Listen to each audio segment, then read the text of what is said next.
Frères et sœurs en Christ, Shalom. Nous voici à la 6e série de notre thème sur le 7 combats du chrétien. La 6e série, c'est le combat spirituel contre les puissances des ténèbres. Les combats spirituels contre les puissances des ténèbres. Ephésiens 6, versets 10 à 18. Les combats contre les puissances des ténèbres est un aspect réel de la vie chrétienne. Mais la Bible nous enseigne à le mener avec l'autorité de Jésus-Christ et non avec peur. Je reprends, c'est très important. Les combats contre les puissances des ténèbres est un aspect réel de la vie chrétienne. Mais la Bible nous enseigne à le mener avec l'autorité de Jésus-Christ et non avec peur. Nous lisons dans Ephésiens 6, versets 10 à 18. Je prendrai seulement une partie pour le lire chez vous. Nous n'avons pas à lutter contre la chair et le sang, mais contre les dominations, contre les autorités, contre les princes de ces mondes des ténèbres, contre les esprits méchants dans le lieu céleste. Voici quelques vérités pratiques. 1. Les puissances des ténèbres existent. Satan et ses démons sont réels. Leur objectif est de tromper. Jean 8, 44. Il ne se tient jamais dans la vérité, lui le diable. Il est menteur depuis la fondation du monde. Tenté, nous le voyons dans Matthieu 4. Accusé, nous le voyons dans l'Apocalypse 10, 10. 2. Jésus-Christ les a déjà vaincus. La victoire a été remportée à la croix. C'est très, très important. Jésus-Christ les a déjà vaincus. La victoire a été remportée à la croix. Colossiens 2, verset 15. Jésus a dépouillé les dominations et les autorités et les a livrées publiquement en spectacle en triomphant d'elles par la croix. Le chrétien ne combat pas pour obtenir la victoire, mais à partir de la victoire de Jésus-Christ. Je reprends. Le chrétien ne combat pas pour obtenir la victoire, mais à partir de la victoire de Jésus-Christ. Souligné, noté.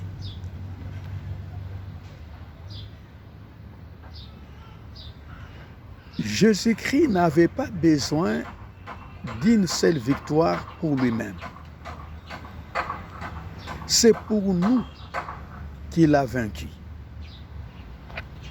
3. Les armes des chrétiens sont spirituelles. Les armes sont spirituelles.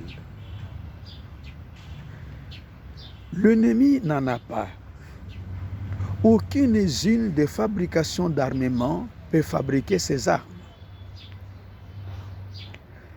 Elles sont les plus puissantes de toutes les armes que le monde ait jamais connues. Selon Éphésiens 6, nous devons revêtir, ou vous devez revêtir, la vérité, la justice, l'évangile de paix, les boucliers de la foi, le casque du salut, l'épée de l'esprit qui est la parole de Dieu, la prière persévérante. La prière persévérante. 4. Le péché donne une occasion à l'ennemi. Le péché donne une occasion à l'ennemi. Le diable cherche les portes ouvertes.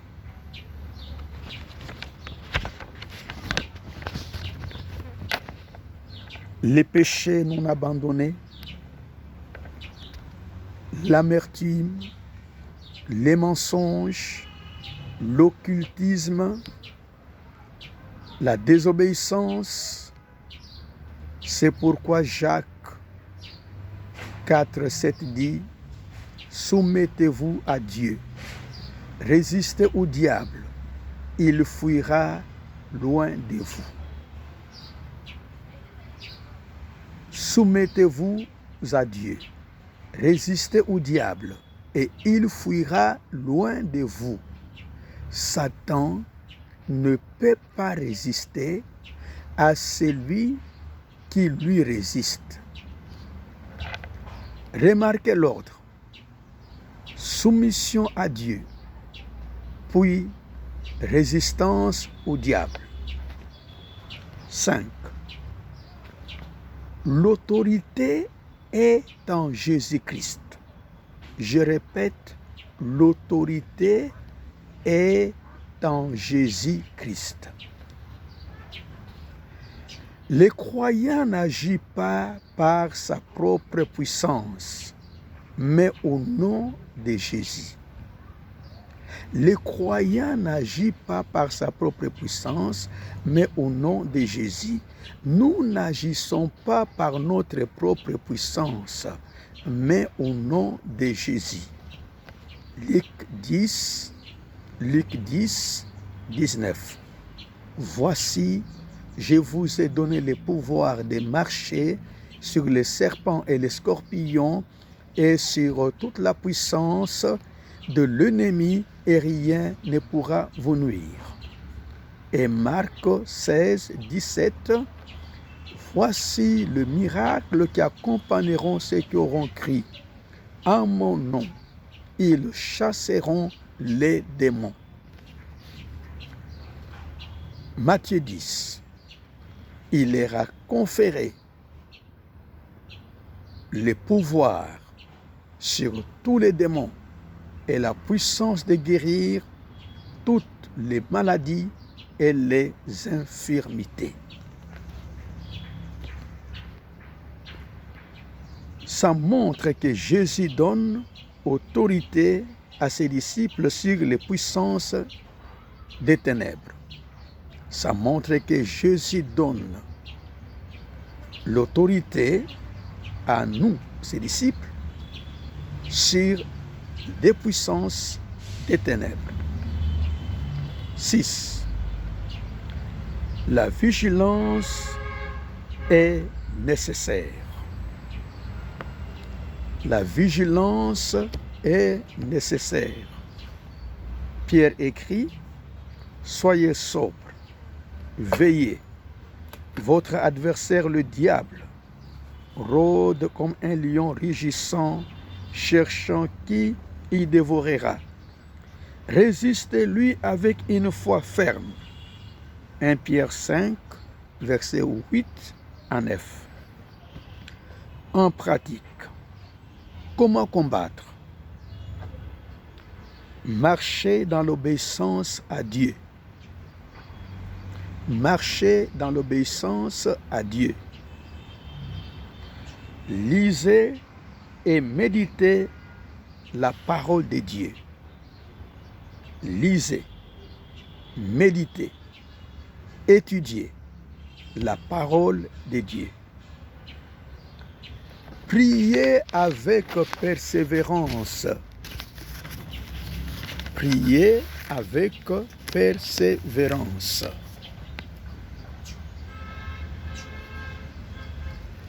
Refusez le péché et confessez-les rapidement s'il survient. Refusez les péchés et confessez-les rapidement s'il survient. Résistez aux tentations par les Écritures. Résistez aux tentations par les Écritures.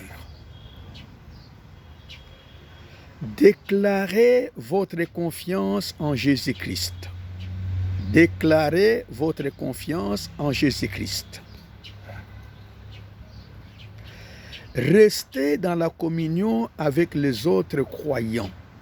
Restez dans la communion avec les autres croyants. Chassez le diable et ses hordes. Ici, je ne vous demande pas de voir le diable partout et d'être obsédé de cette histoire de voir les démons partout.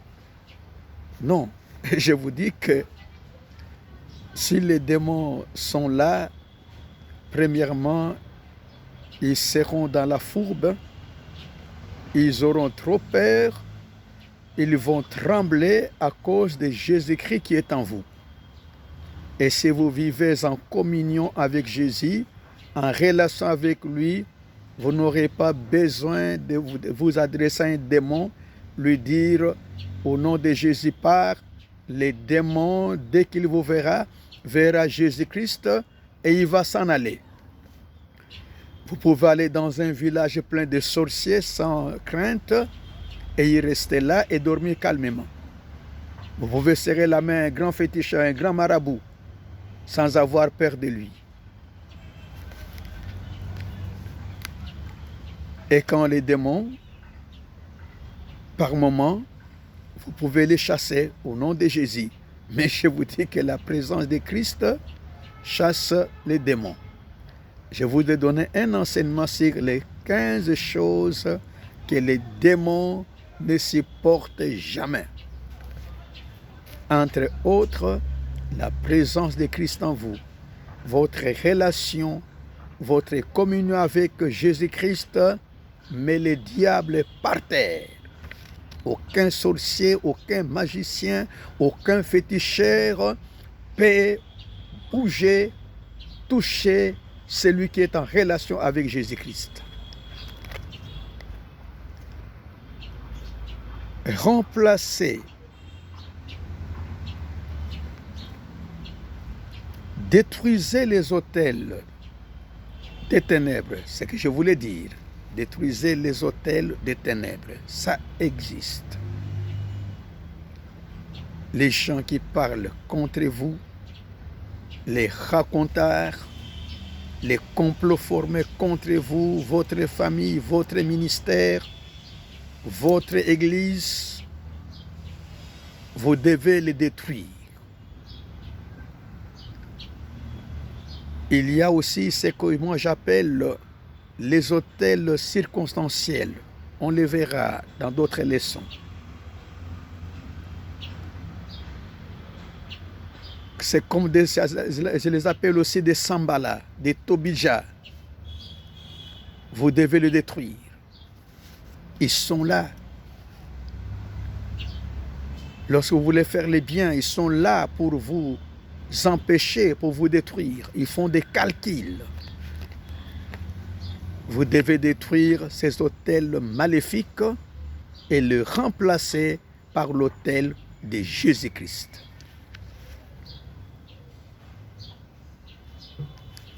Merci. Je pense que vous avez bien saisi la leçon, cet enseignement. Que Dieu vous bénisse.